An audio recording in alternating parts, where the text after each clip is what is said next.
going to be here, and we're going to hear a little bit of Jerry on tape, I think. Something some of you will remember. Lonesome cowboy, I'm a poor lonesome cowboy. The low bass on the recording was Jerry Adkins, and the interesting about Jerry is he was a low bass when he was 8, I think.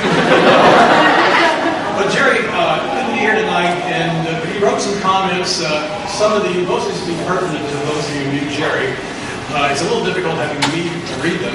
You have to imagine someone who's slightly taller with fuzzy hair and a voice got 2 octaves lower, but I'll do the best I can. And this is a message from Jerry. I was among the next to very first members, 1956 through 59, roughly spanning ages of 15 through 18. I confess that I am a freak of nature.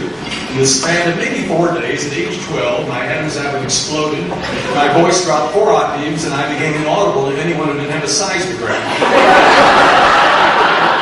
Now, my older brother Mike was one of the original small group of singers Dave put together in 1954. Mike also sang bass.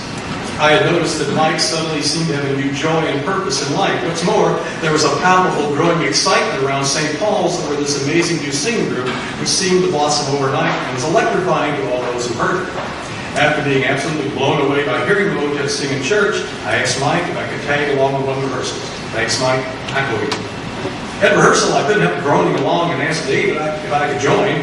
Thus became an adventure, which became a new beginning in my life. I will always believe it was the great rescuing hand of God that led the Joneses to St. Paul and each of us from far and wide to Dave and Motet. It changed many of our lives. On the other hand, you can't cram that many teenagers and young adults together for 6 hours a week, plus performances, and not strike some sparks of romance. As I sit here, picture him sitting there. As I sit here gazing what I think is the first he dated her, she dated him, and I dated her. Well, as confusing as a Palestinian bar mitzvah.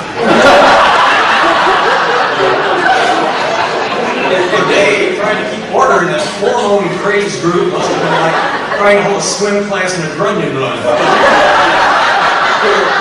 But look around you. In addition to Dave's contributions to music, just consider his contributions to the concept of family. The Motets stuck together as a family, and it got us through a lot. There was Logan Pope and that little misunderstanding with the Patsy Bluer dancers. Heck, we didn't know what the word statutory meant.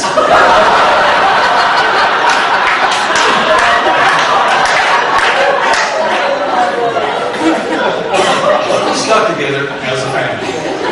We can forget the entire Mobile, Alabama SWAT team and canine corps surrounding our bus when a sheepish Fred Dellenhorst, perhaps anticipating the advent of eBay, was alleged to have boosted about 3 pounds of silverware from Morrison's cafeteria. After about a half-hour discussion between Dave, Fred, and others of us with the necklace SWAT commander, the manager suddenly found his misplaced silver. Somebody gave Fred a spare pair of pants, and we all somehow escaped the past. We were family. Then there was Jimmy Jones. He was the first person I ever knew who built his own personal shoulder-fired missile. Nearly sunk a towboat with it one night at Cox's Park. I never saw as many searchlights again until they opened the Oklahoma Walmart. We stuck together behind Jimmy. We were family. And Patsy. Who can forget wonderful Patsy? Dave was wondering how he could finance the Motets' very first tour when Patsy jumped up and bubbled, "I got it! We can put on a show!" Thus began Sing-A-Rama. Was there ever a show like Sing-A-Rama with a haunting Valley High, No Other Love, Ghost Riders in the Sky, and the immortal Yanni Schmolker?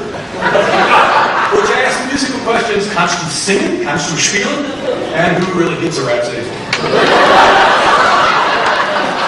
And who could forget Linda and Diane Sawyer dancing an animated jig in exceedingly brief Scottish kilts, soft folds of plaid wool bounding limply across.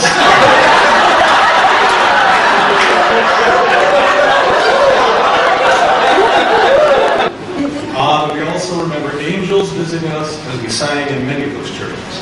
Crying so hard we couldn't pinpoint where all the glorious singing was coming from, but we knew. Congratulations upon completion of 50 wonderful years to Dave Jones, our founder, mentor, and dear friend. Beloved fellow Motetters, even the hundreds we've never met from Mary D. And may we all, including those who've gone on before us, sing our joyous gratitude around the throne of God together again forever. Thanks for the memories and well done, most affectionately, Jerry Adkins.